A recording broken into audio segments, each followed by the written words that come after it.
So turning to some of the issues in the comments, when you were talking about Senator Ernst, you certainly indicated some respect for her National Guard military service. She's the first female combat veteran to serve in the U.S. Senate.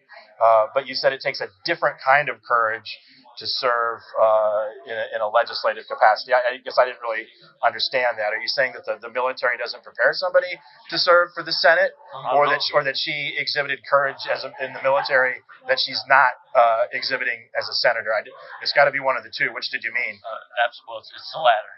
So when you serve in the military, you're in line. You fall in line. People tell you what to do. You say yes, sir, no, sir, yes, ma'am, no, ma'am, and you continue to do that. So you think she's continuing to take orders in a military-like way? Absolutely. So she's taking those kind of orders as a U.S. senator from the Koch brothers, from Trump, from Republicans, and that's a different. So somebody who comes up in a military environment can't exhibit the kind of independence we need right now? Doesn't say that at all. That's not what we're saying at all. What we're saying is that this requires a different kind of courage. This requires you standing up and saying, "Sorry, I'm not following in line because that line is not the right line." But it seems to me you're saying that her military service is hampering her and that it's making her less of an independent thinker. No, all I'm saying is it's a different kind of service, right? And I'm respecting the service that she did for our country. This is a different kind of service. It requires a different kind of courage, and that's a courage to sometimes say, "No, I'm not following what leadership are telling me. I'm going to listen to the people in my state. They're the ones that are telling me I need affordable health care. They're the ones that are telling me that I want to make sure I protect Social Security and Medicare. They're the ones telling me that I want to make sure education's strong." But she's listening to the people in D.C. or special interest, right, and following in line basically in the same way that she would just follow in line and taking military orders. So when you look at your recent electoral history, you finished second in a congressional primary in the 3rd district. The current congresswoman there, Cindy Axne, captured that district by doing extraordinarily well in Des Moines. She actually only won of the 16 counties. She only won Polk County. You look at how Fred Hubble performed very poorly in the part of the state that you're standing in right now.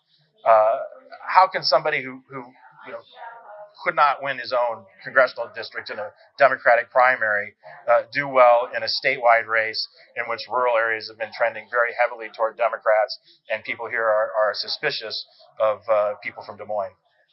So 2 different questions. Losing the primary is part of getting into the game. So not afraid to go out and take a swing. A lot of people like me to go out and take swings and come up short once in a while. Get up to bat another time and hit a home run. They've gone on to be congresspeople, governors, and presidents, and U.S. senators. So learned an awful lot from that experience of running for the U.S. Congress. I actually think I'm a better statewide candidate. I'll tell you why. I mentioned earlier today that I do business in every county in this state, which is going to give me outreach into a lot of counties in the state. We've looked at the map that Fred Hubble had, and Fred tried to run up the score in urban and suburban areas, and he came up very short in a lot of these rural areas. And as I've been talking to them, we've already been to 30 counties, and we'll be running through 99 multiple times, because what they're telling us is you need to come see us.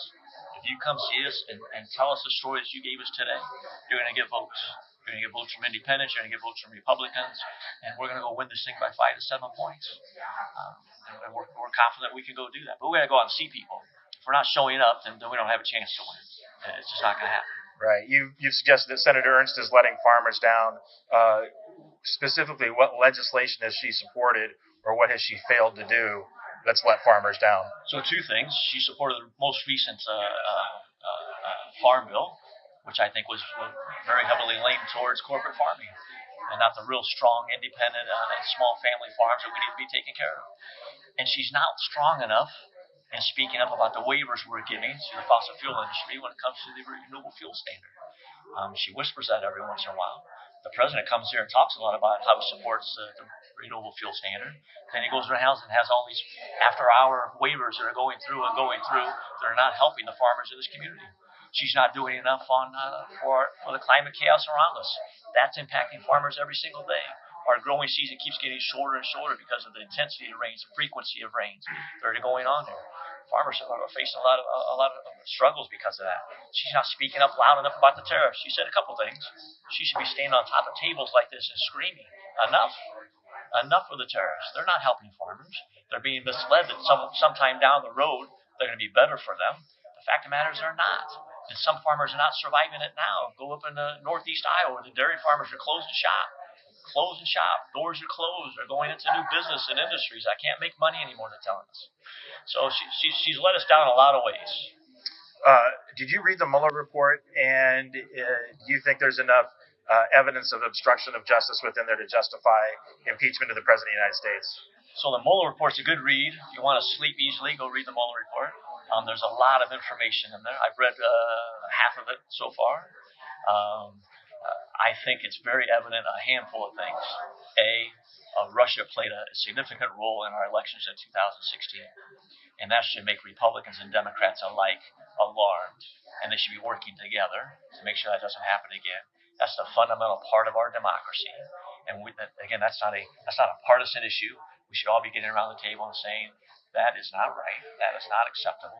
We're going to hold them accountable. We're going to take every step possible to make sure Russia or China or Iran or any other country, North Korea, can impact our elections the way that Russia did in 2016.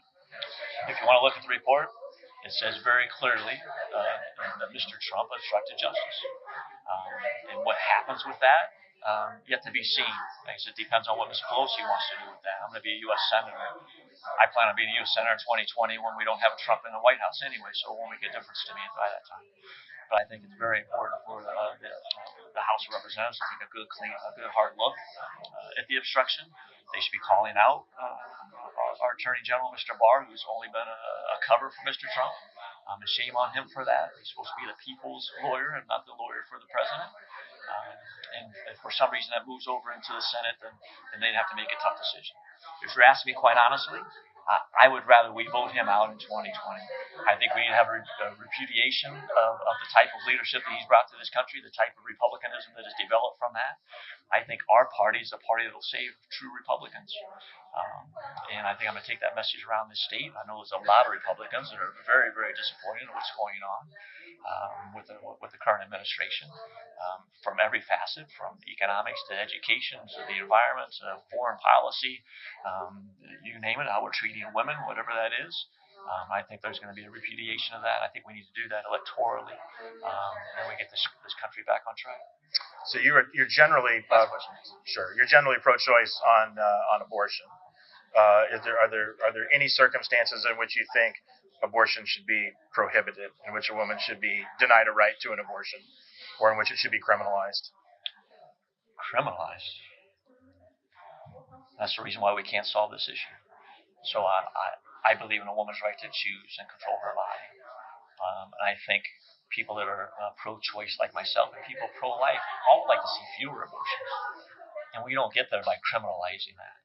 We get there by working in a loving way with people and helping them make a choice. If we really want to talk about pro-life policies about how we're going to provide for that mother, how we're going to make sure that that mother can feed and clothe and educate and have affordable housing, have daycare for their child. So we're giving women reasons to choose life. So is there any point at which the government should prohibit a woman from obtaining abortion? At any point in her pregnancy, should it be prohibited? Is there any point in that? Well, I have to go back and think about that. I think once a baby is viable, it can live outside a mother's womb, then we need to think about that. There's always extenuating circumstances. So if there's a circumstance where a mother's in her 8th or 9th month, or nearing that time, and there's something an issue between the doctor and the mother because of the baby, the health of that baby, the health of that mother, then I think that the doctor and the mother should be able to make that decision, not necessarily the government. I'll tell you a quick story. I got a pro-life friend who had twins. His wife was expecting twins. Very pro-life person. And the doctors came in and said, you know what? I've got bad news for you. One of those twins is not viable, and it could kill the other twin. We suggest that you abort that baby. And they thought long and hard about that. They prayed about that. Very emotional. And today they have 2 healthy kids. And he's a pro-life guy. And he said, you know what, Coach? I am so glad that the government didn't tell me what to do. I wouldn't allow them to be able to do that too. So I think it's very important. I think there's a lot of people out there that are pro-life that understand that they would like people to choose life. They're not interested in the government telling them what to do with their body. We need to change this conversation. That conversation is dividing this country. It's dividing this state. And I'm looking forward to go on talking in the Catholic and Lutheran communities about how we can support a woman's right to control her body.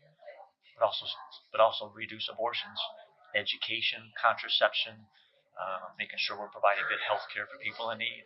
We can have a win-win on that situation without dividing everybody on it.